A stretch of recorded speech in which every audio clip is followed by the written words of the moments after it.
todos aquellos que están aquí hoy, a pesar de ser un feriado largo de Semana Santa. Esperamos en el Señor que su palabra hoy sea en gran manera usada por Él para bendecir nuestras almas. Vamos a orar de nuevo en la presencia de nuestro Dios y pedir su bendición.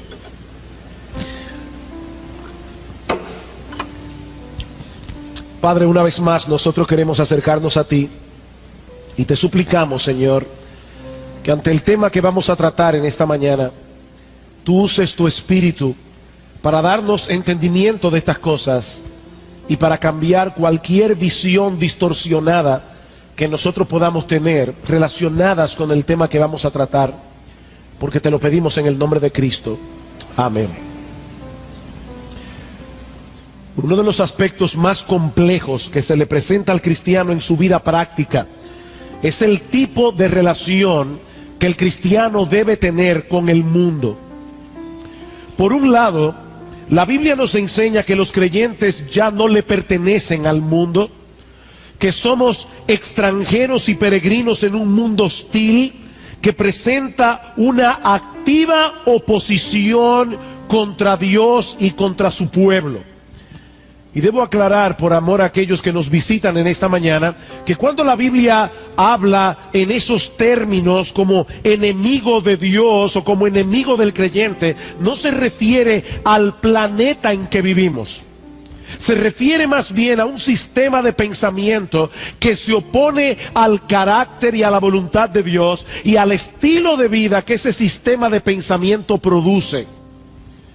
En ese sistema de pensamiento mundano, no es la gloria de Dios la que debemos procurar por encima de todo, sino nuestra propia gloria y nuestro propio placer. Lo importante no son las cosas que trascienden esta vida, las cosas que tienen valores eternos, sino aquellas que me brindan una satisfacción inmediata y temporal. Es ese sistema de pensamiento y es ese estilo de vida el que el creyente debe rechazar con todas las fuerzas de su ser. Pero por el otro lado, la Biblia también nos enseña que todos nosotros, creyentes e incrédulos, vivimos en este mundo. Y tenemos una tarea que hacer aquí y ahora.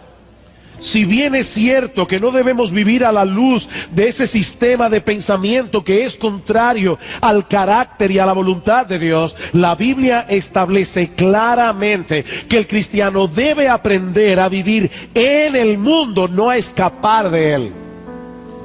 Orando al Señor, Cristo le decía en Juan 17, Padre, yo no te pido que los saques del mundo, yo te pido que los guardes del mal, pero en el mundo. Y eso genera una tensión que los creyentes no siempre han sabido manejar de una forma apropiada. Estamos en el mundo, pero no somos del mundo. Y cuando esa tensión no es manejada en una forma apropiada, puede producir una decadencia espiritual en el cristiano. Como muchos de ustedes saben, hace unas semanas nosotros comenzamos una serie de exposiciones sobre el tema de la decadencia espiritual. Esa serie fue momentáneamente suspendida en el mes de marzo. Y hablamos de decadencia espiritual cuando un verdadero creyente no se encuentra en un estado saludable espiritualmente hablando. Es un creyente que ya no disfruta de una cercana comunión con Dios, los aspectos que conforman su vida cristiana, y que en el pasado disfrutaba, como orar y leer la Biblia, venir a la iglesia, tener comunión con sus hermanos, cantar alabanzas a su Salvador, escuchar la palabra predicada. Todas esas cosas se han convertido en meros rituales, actividades en las que él participa mecánicamente, casi por inercia. En los últimos estudios de esa serie hemos estado considerando las causas que suelen producir ese penoso estado espiritual. Y decíamos que una de ellas es la mundanalidad. El descuido de guardarse apropiadamente de esa perspectiva mundana de pensamiento, de ese estilo de vida que esa perspectiva mundana promueve. Pero en la mañana de hoy nosotros queremos ver la otra cara de la moneda. Así como hay creyentes que decaen espiritualmente porque son mundanos o porque están coqueteando con el mundo, así también hay creyentes que decaen porque no saben cómo interactuar con ese mundo en el que viven. Como decía hace un momento, ese es un problema que la iglesia ha tenido que enfrentar a través de los siglos, la tensión de estar en el mundo y no pertenecer al mundo. En los primeros siglos de la era cristiana, el Imperio Romano desató una fuerte persecución contra la iglesia, de manera que no era necesario recordar a los cristianos que ellos estaban en territorio enemigo. Pero a principios del siglo IV, uno de esos emperadores romanos, el emperador Constantino, dijo haber abrazado la fe cristiana. Y no solo dio por terminada la persecución, sino que también comenzó a favorecer a los cristianos en muchos sentidos.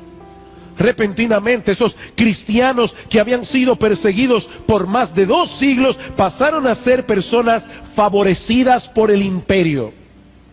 Se construyeron catedrales. Los cristianos comenzaron a ocupar puestos públicos. Algunos obispos se convirtieron en consejeros cercanos del emperador. Aquello parecía la llegada del milenio.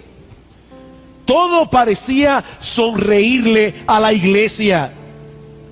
Pero muchos no estaban contentos con el cambio de estatus, porque percibieron en esa nueva bonanza un peligro potencial para el cristianismo, sobre todo el peligro de que la mundanalidad arropara a muchos que profesaban ser cristianos y que ahora no veían el mundo como un enemigo, sino como un aliado. Lamentablemente, en vez de desarrollar una perspectiva bíblica del tipo de relación que los creyentes deben tener con el mundo, muchos decidieron apartarse literalmente de él, y así nacieron los monasterios medievales. Hombres y mujeres que profesaban la fe cristiana, pero que llegaron a la conclusión de que la única forma en que se podía vivir un cristianismo auténtico era aislándose de la sociedad.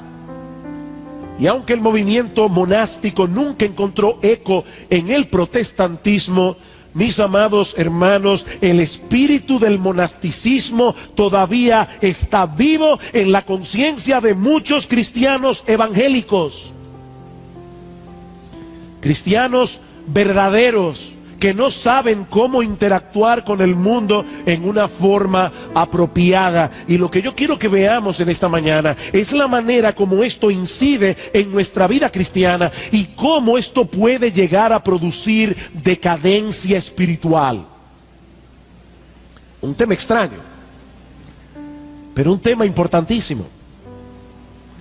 Y antes de pasar a considerar directamente este asunto, yo quisiera tomar un tiempo para que pongamos en perspectiva cuál es el lugar que ocupa el hombre en el mundo, y el hombre cristiano incluido, en el contexto de la doctrina bíblica de la creación, sobre todo a la luz de los primeros capítulos del libro del Génesis.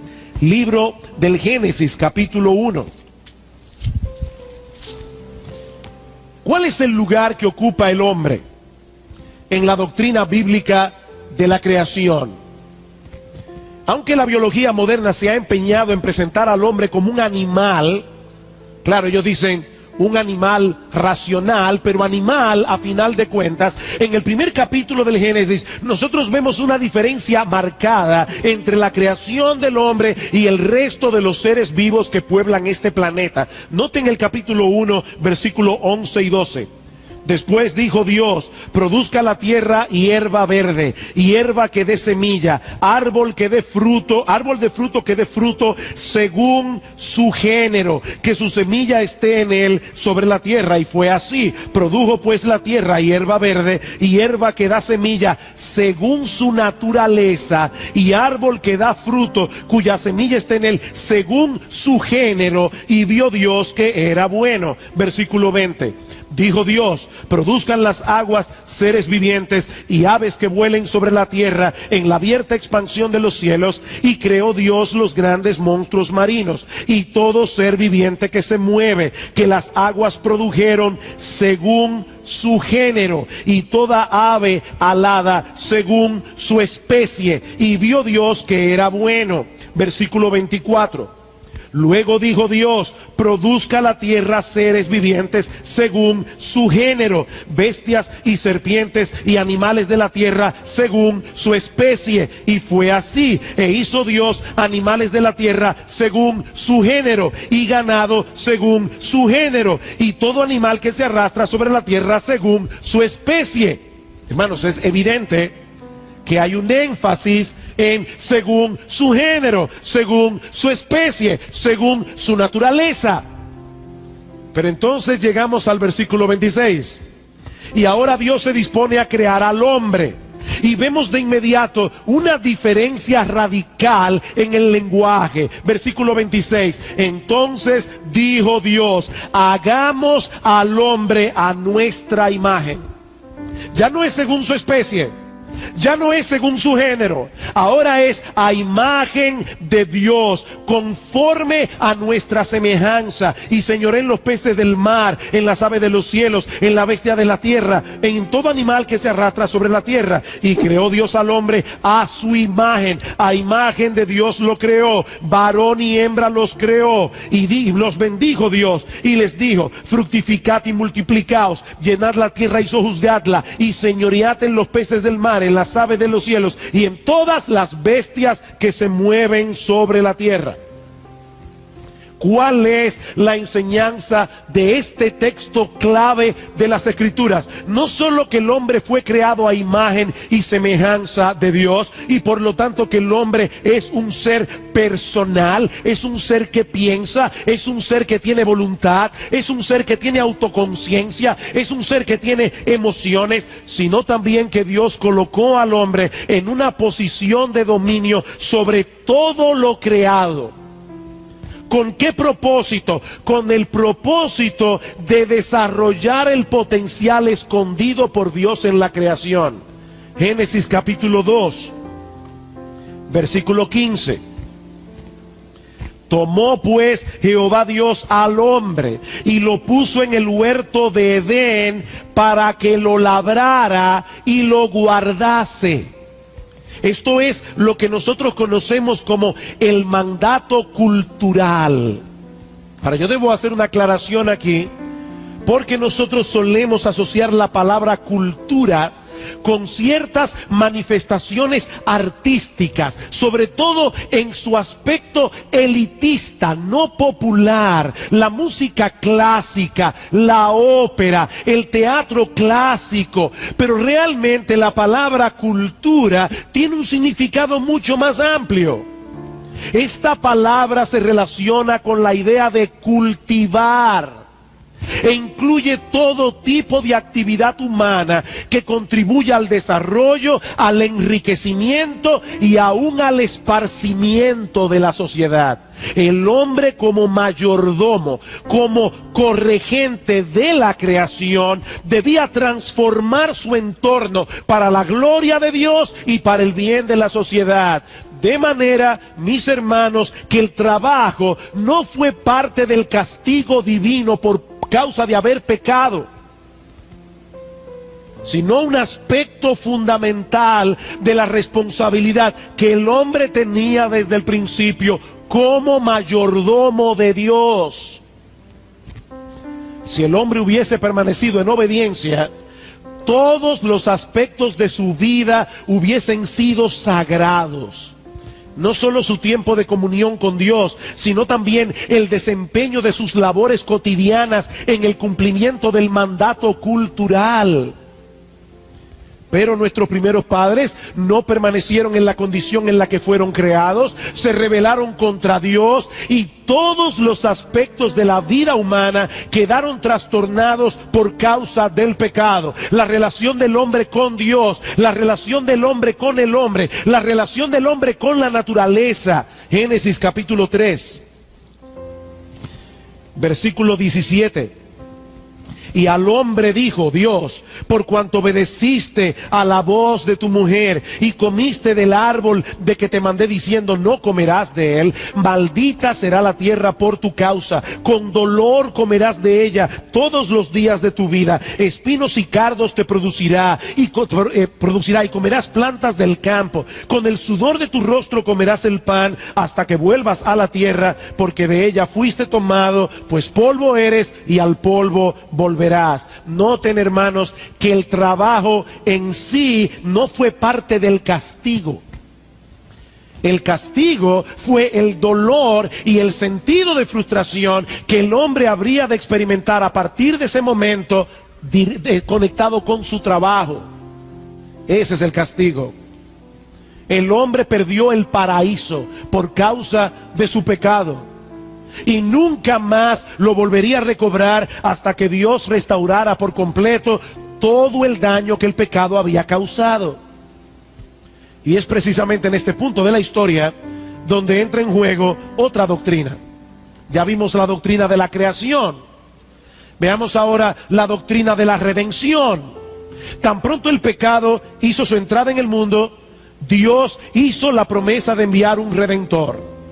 Por medio de ese redentor, todos los efectos dañinos del pecado serían revertidos. Génesis capítulo 3, versículo 15.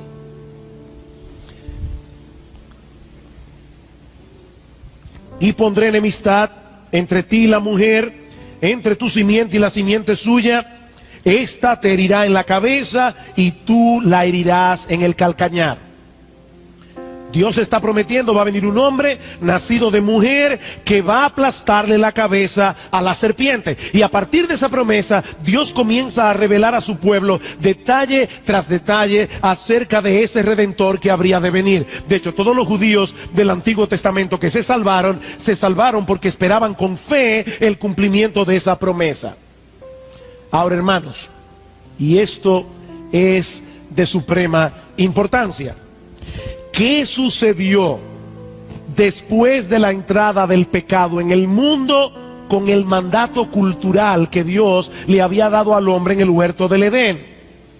Continúa siendo un deber del hombre desarrollar el potencial de la creación para la gloria de Dios y para el bien de la sociedad humana. Por supuesto que sí. Tanto creyentes como incrédulos tienen la responsabilidad de cultivar la creación. Y tanto creyentes como incrédulos han sido dotados de diversas capacidades para llevar a cabo esa labor, aunque los incrédulos no reconozcan que es Dios que los ha capacitado en su gracia común. Noten cómo continúa la historia bíblica después de la entrada del pecado. Génesis capítulo 4. Dios había prometido a Adán y a Eva que de la simiente de la mujer vendría el Redentor. Por eso cuando Eva sale embarazada por primera vez, tal parece que ella creyó que había concebido al Salvador prometido. Dice capítulo 4 versículo 1: conoció Adán a su mujer Eva, la cual concibió y dio a luz a Caín, y dijo: por voluntad de Jehová he adquirido varón. Algunos eruditos creen que esa frase debe ser traducida: con la ayuda del Señor he dado a luz al hombre. Ese es el hombre. Por eso le llamó Caín. De paso, hermano, pocas veces las madres han cometido un error de juicio tan grande como el de Eva. A su primer hijo le llamó Caín.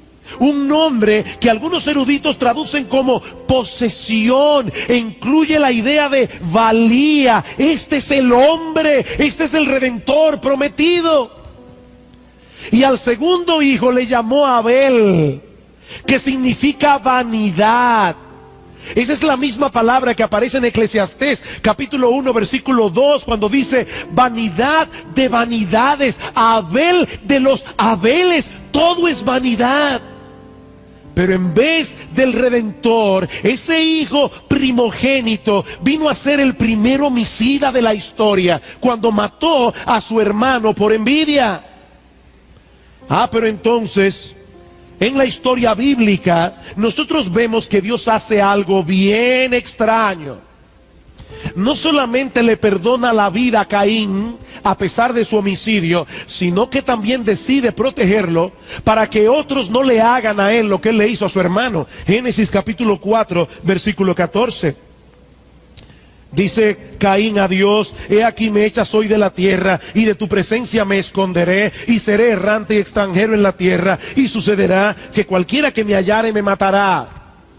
Y le respondió Jehová: ciertamente cualquiera que matare a Caín 7 veces será castigado. Entonces Jehová puso señal en Caín para que no lo matare cualquiera que le hallara.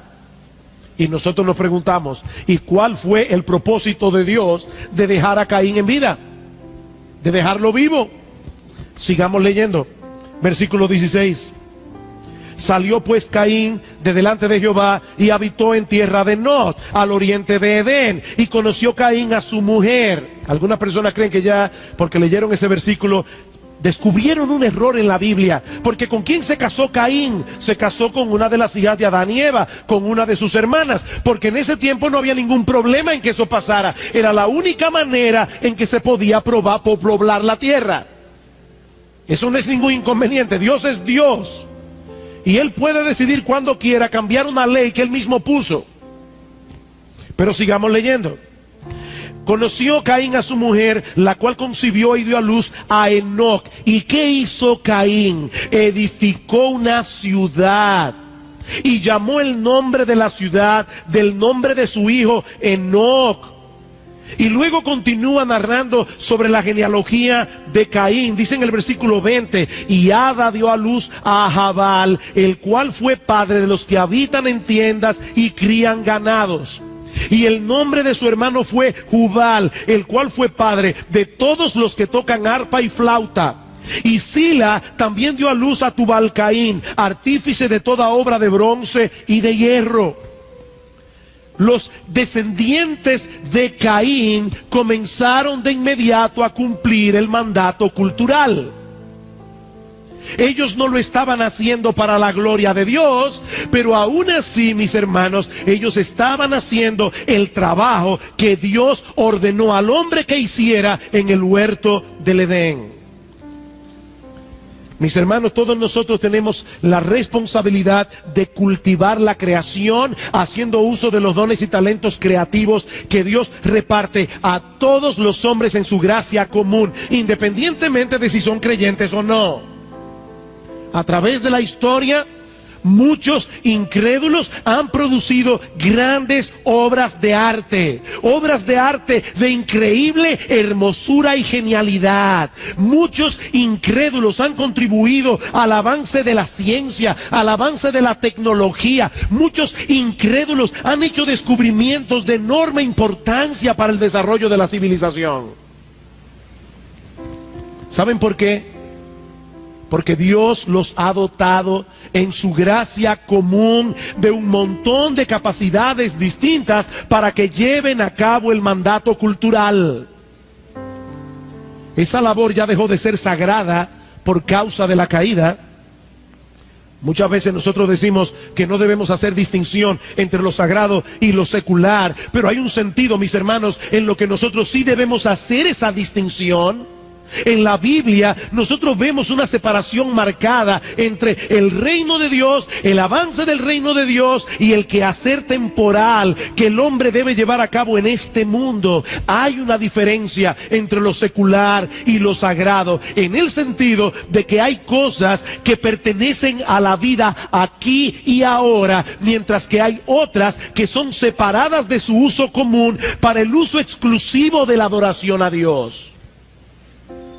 En el tabernáculo, por ejemplo, Dios le dio una fórmula a los judíos para que elaboraran un perfume que debía ser usado en el tabernáculo. Y Dios dice claramente, ese perfume no lo debe usar ningún israelita para oler bien, porque es un perfume sagrado, es un perfume que Dios había apartado de su uso común para su adoración.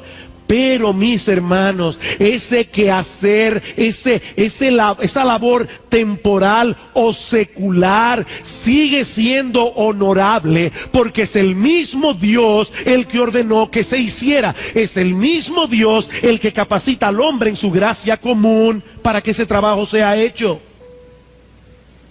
De manera, mi hermano, que cuando tú te diriges a tu puesto de trabajo cada mañana, tu trabajo secular no es menos digno que el de aquel pastor que se dirige a su oficina en la iglesia para servir al Señor en el ministerio.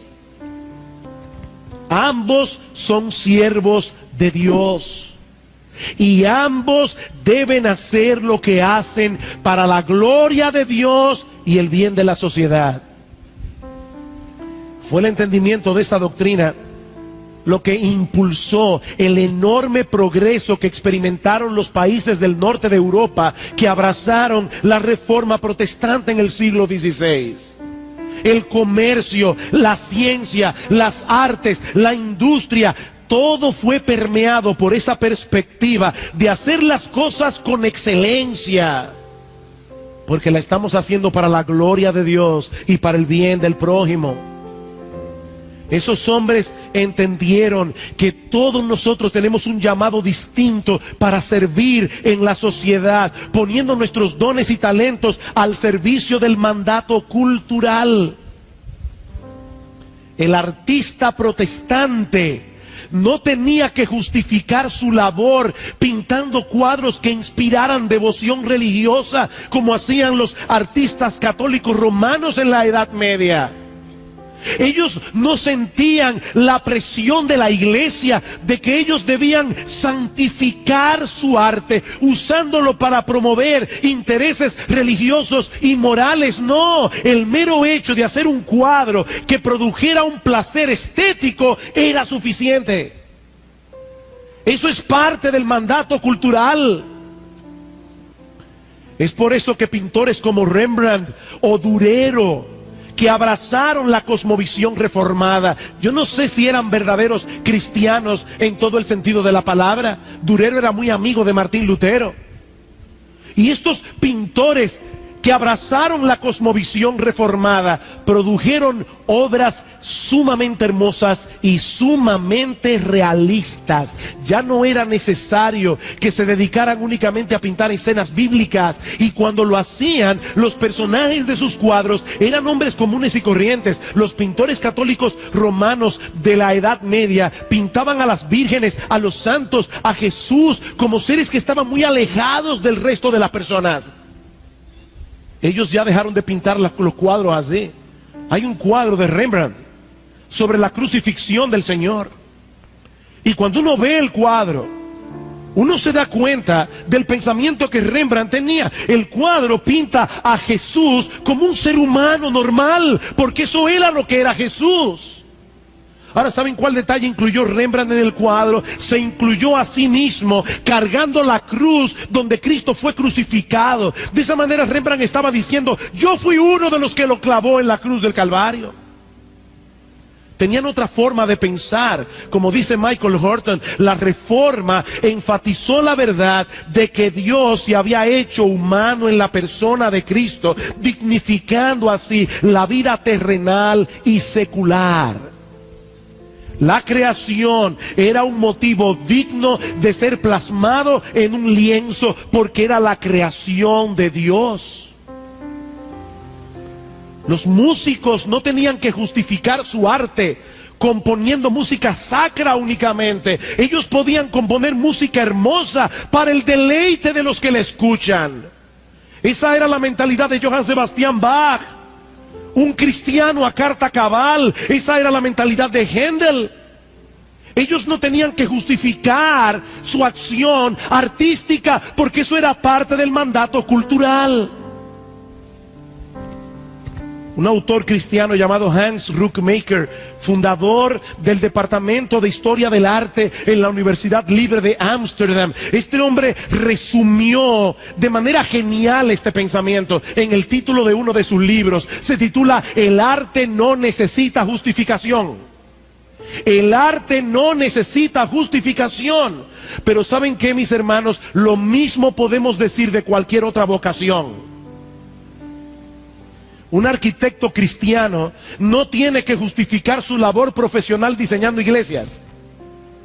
Un juez cristiano no ha sido llamado a cristianizar la sala del juzgado, orando antes de cada juicio o leyendo una porción de la Biblia. Lo que él hace es lo que él debe de hacer: impartir justicia. Eso es parte del mandato cultural. Por supuesto, ellos no pueden dejar de ser cristianos en el desempeño de su vocación, pero al mismo tiempo deben empeñarse en hacer las cosas con excelencia, porque tienen una clara conciencia de que están sirviendo a Dios y a su generación con todo lo que ellos hacen.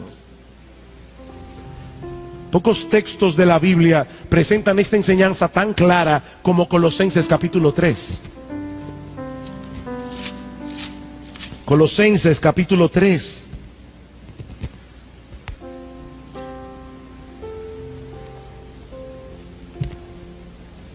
Versículo 22.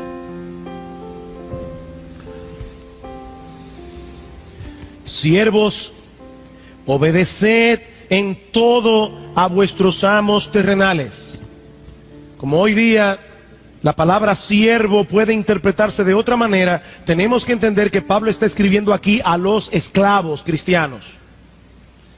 Personas que le pertenecían a un amo. Algunos de esos esclavos tenían preparación académica y funcionaban como tutores o maestros de los niños en la casa. Pero otros esclavos lo que hacían era la labor de un esclavo: limpiar pisos, hacer la comida, mantener la casa en orden. ¿Y qué les dice Pablo a estos siervos cristianos? Obedeced en todo a vuestros amos terrenales, no sirviendo al ojo como los que quieren agradar a los hombres, sino con corazón sincero, temiendo a Dios. Y todo lo que hagáis, desde limpiar un baño hasta hacer la comida, todo lo que hagáis, hacedlo de corazón, como para el Señor y no para los hombres, sabiendo que del Señor recibiréis la recompensa de la herencia, porque a Cristo el Señor servís.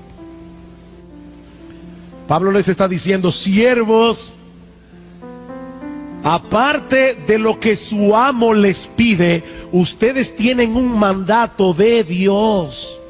Cristo es vuestro Señor y ustedes sirven a vuestro Señor no solamente cuando vienen a la iglesia y cantan himnos y escuchan su palabra, sino cuando limpian una gaveta, cuando ordenan las ropas, cuando hacen la comida, cuando limpian el piso.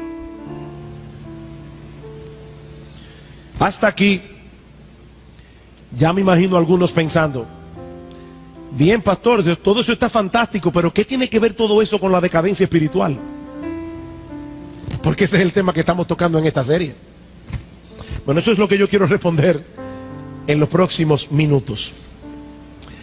Mis hermanos, cuando un creyente no tiene un claro entendimiento del tipo de relación que debemos tener con el mundo, tres cosas pueden ocurrir que terminen minando su salud espiritual. ¿Qué puede ocurrir? En primer lugar, una disociación entre Dios y su vida secular.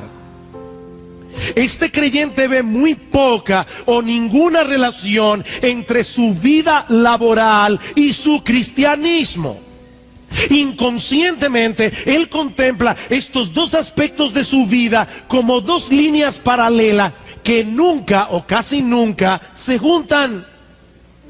Y como resultado de esa disociación, este cristiano mantiene a Dios alejado de uno de los renglones más importantes de su vida. ¿Cuántas horas te pasas tú a la semana en tu trabajo? Calcula. Y estoy incluyendo a las amas de casa. Ustedes también tienen un trabajo.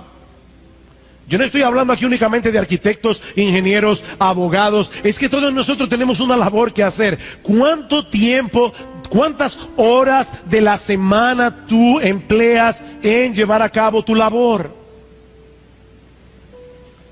¿Qué pasa cuando nosotros alejamos a Dios de ese aspecto de nuestra vida? Mis hermanos, la Biblia dice que aún las cosas más cotidianas, como comer o beber, debemos hacerlo todo para la gloria de Dios. Primero los Corintios 10:31. ¿Cuánto más nuestra vida laboral, a la que dedicamos tantas horas de nuestro tiempo cada semana? Nosotros no podemos desconectar nuestro cristianismo de nuestra vida laboral, porque el mismo Dios que nos salvó es el mismo Dios que nos llamó, es el mismo Dios que nos capacitó para que contribuyamos de alguna manera al cumplimiento del mandato cultural. Hay un libro escrito por la que fue esposa de Francis Schaeffer, Edith Schaeffer. Y ese libro se titula El arte escondido. Él dice allí que todos nosotros, al haber sido creados a la imagen de Dios, tenemos que tener escondido por ahí alguna capacidad artística. Ahora ella dice, yo no estoy hablando de que todos los cristianos tienen que saber escribir un poema o una buena prosa, o que todos los cristianos deben saber dibujar, o que todos los cristianos deben poder componer música. Cuando ella habla de arte, se refiere aún al hecho de poner una mesa apetitosa. Como me decía mi esposa cuando veníamos para acá, hay algunas personas que tienen una capacidad para la jardinería que Dios no le dio a otros. Usted puede darme a mí un montón de plantas y yo no sé qué voy a hacer con ellas, pero se la da a una persona que tiene capacidad para hacer jardines hermosos y él va a hacer una maravilla. ¿Saben lo que es eso? El mandato cultural en acción. Eso es exactamente lo que Dios quiere que él haga. Y le dio capacidad para eso. Eso no es carnal. Y no hay que justificar esa capacidad de poner una mesa apetitosa únicamente haciendo comida para los hermanos de la iglesia. Es para Dios. Sea que se trate de un ingeniero, de un taxista, de un ama de casa, de un abogado, de un albañil, todos tenemos una responsabilidad que cumplir en el mundo en el que Dios nos ha colocado, y debemos hacerlo con excelencia para su gloria y el bien de su prójimo. ¿Saben, hermanos, el impacto que va a tener en la vida de un creyente cuando ese individuo se dirija a su trabajo con la conciencia de: vengo aquí a este lugar a hacer algo para la gloria de Dios? Señor, yo voy a hacer un trabajo que al final de la tarde yo pueda presentar delante de ti y que tú puedas decirme: bien, hijo mío, bien hecho. Buen trabajo en la oficina, bien hecho. ¿Qué impacto va a tener eso en la vida espiritual de los creyentes? Muchos de los cuales desconectan su cristianismo a las 8 de la mañana y lo vuelven a encender a las 7 de la noche cuando van a hacer el devocional familiar. Claro que deben de caer espiritualmente. Dios está fuera de sus vidas en una gran parte de la semana. Lo que estamos diciendo es: hermanos, nosotros tenemos que volver a colocar a Dios en el lugar donde Dios debe ser colocado. Eso es lo que estamos diciendo. Otra posible consecuencia es que nos dediquemos a trabajar con ahínco. Vamos a hacer las cosas con excelencia, pero con una mala motivación. Con una mala motivación. ¿Qué dice Pablo en Colosenses capítulo 3? Siervos, hagan las cosas de corazón. Hagan las cosas bien hechas, pero no para el ojo de vuestro amo terrenal, sino para vuestro Señor. No para que le aumenten el sueldo. Si se lo aumentan, gloria al Señor. Qué bueno. Muchas veces esa es la consecuencia que cosechan las personas laboriosas, pero no siempre. Y el punto es que con sueldo o sin sueldo, yo debo hacer las cosas con excelencia para la gloria de Dios y para el bien de todos los que se van a beneficiar de mi trabajo. A Cristo el Señor servís. Mis hermanos, el señorío de Cristo abarca todo aspecto de la vida humana. Todo aspecto. Como decía Abraham Kuyper, ese gran teólogo holandés, a quien se le pidió precisamente que diera el discurso inaugural en la Universidad Libre de Ámsterdam, donde luego dio clases Hans Rockmaker. Y en ese discurso inaugural, Abraham Kuyper dijo: no existe una sola pulgada en todo el dominio de nuestra vida humana acerca de la cual Cristo no proclame: mío. Eso es mío. Todo dominio de la vida humana, Cristo dice, es mío. Yo soy Señor de cada una de esas cosas. Y es precisamente por esa razón que todo lo que hagamos debemos hacerlo de corazón. ¿Saben lo que ocurre cuando un creyente saca a Dios de su vida laboral? Cuando él no ve ninguna relación entre su trabajo y su cristianismo, que entonces se dedica al trabajo con una motivación incorrecta. Eso es lo que sucede.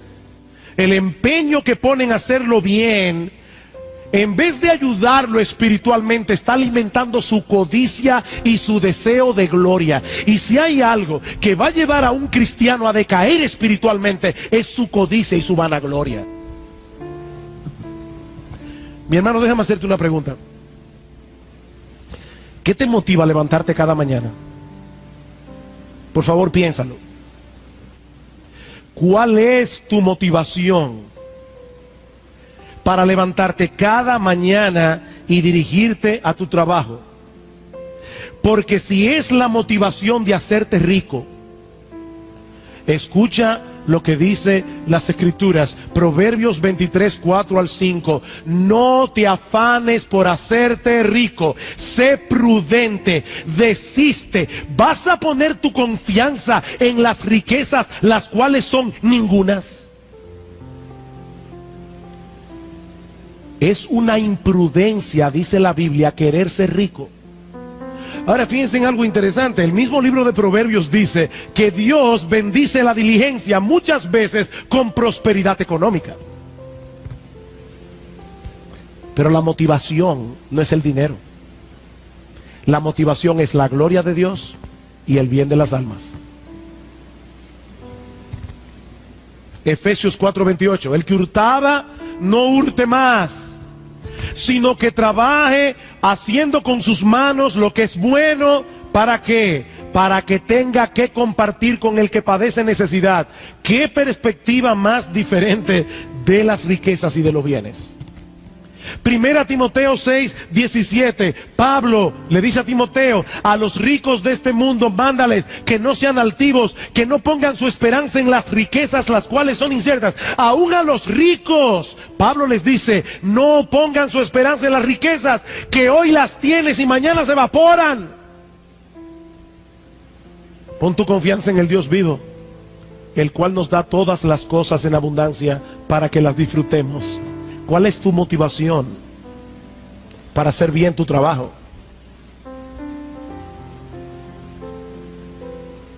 En tercer lugar, y por último, un creyente que ignore el tipo de relación que debe tener con el mundo puede que genere un complejo de culpa permanente en el desempeño de su labor, excepto cuando tiene la oportunidad de compartir el evangelio con un compañero de trabajo. Él piensa que él pudiera estar dedicado a una labor más espiritual. Y aunque él va a su trabajo, pero hay un sentimiento de culpa permanente allí.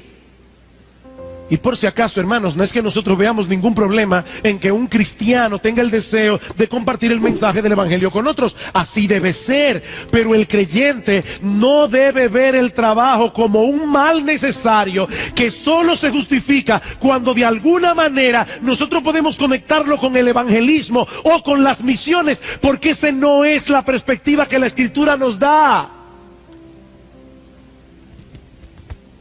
La vida laboral, así como la vida artística, no necesita ese tipo de justificación.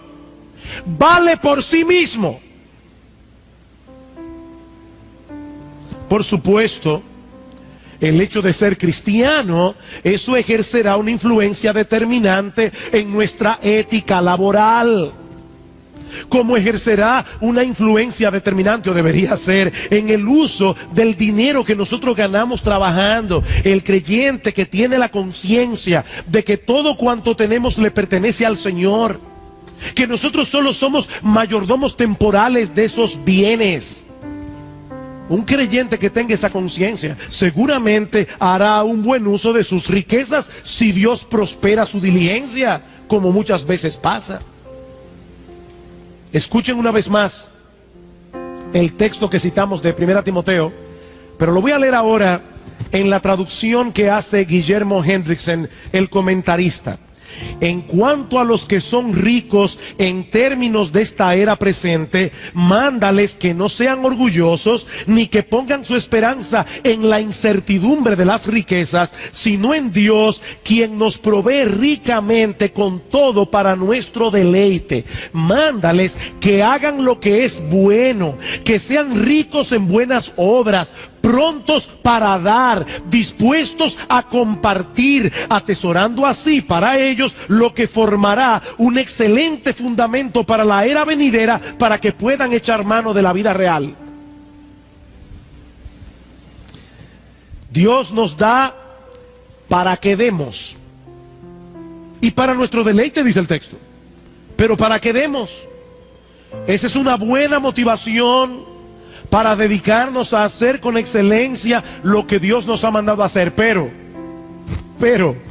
no olviden que la motivación primordial es el hecho de que al hacer nuestro trabajo, primero, estamos haciendo lo que Dios ordenó a todo hombre que hiciera en el mandato cultural. Segundo, estamos poniendo en operación los dones y talentos que Dios nos dio para eso. Tres, estamos reflejando de alguna manera las multiformes capacidades del Dios que nos hizo a su imagen y semejanza. Mis hermanos, Dios es el médico original, Dios es el arquitecto original, Dios es el padre original, Dios es el manufacturador original, Dios es el artista original al que nosotros copiamos. Y cada vez que en esas múltiples capacidades un hombre pone y desarrolla los talentos que Dios le dio, está dándole gloria a Dios, porque está manifestando de esa manera las multiformes capacidades de nuestro Dios. Y cuarto, estamos beneficiando a nuestra generación con nuestro trabajo. Es por esa razón que debemos hacer nuestro trabajo excelentemente.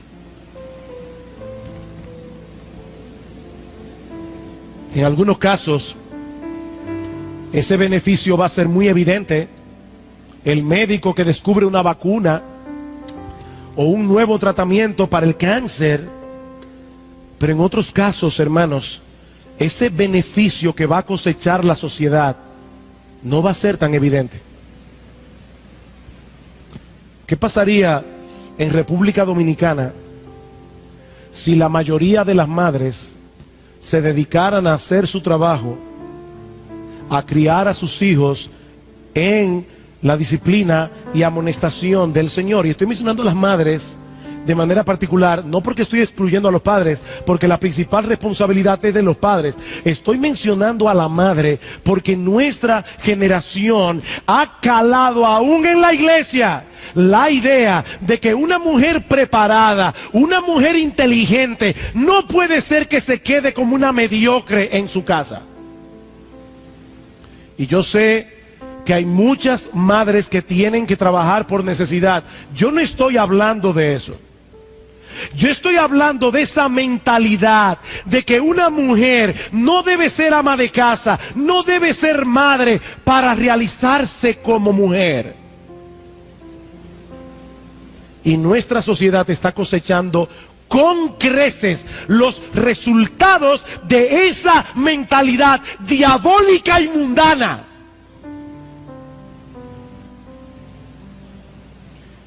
No hay un trabajo que hacer. Y cuando se hace correctamente, aún en la oscuridad de la casa, algo que nadie ve, esa mujer está glorificando a Dios y está sirviéndole a su generación con lo que hace. Esa es la mentalidad que nosotros debemos llevar con nosotros a nuestro lugar de trabajo.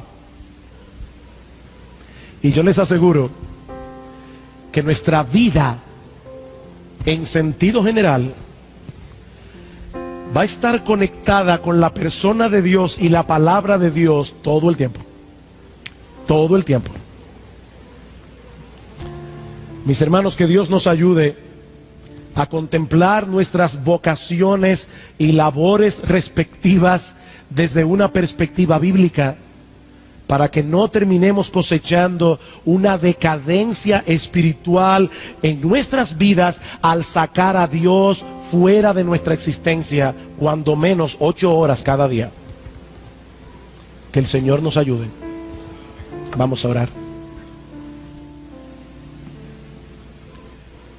Padre, nosotros queremos darte muchas gracias,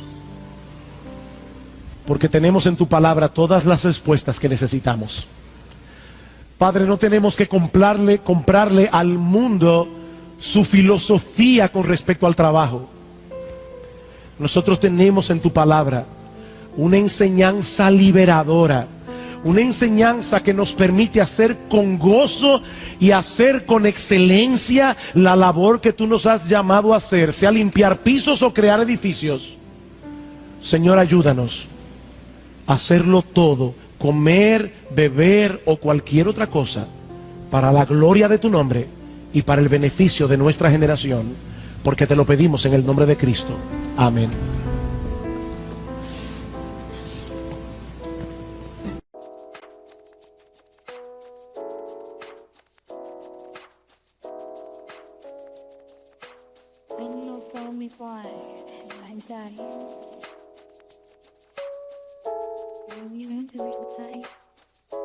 It's right here.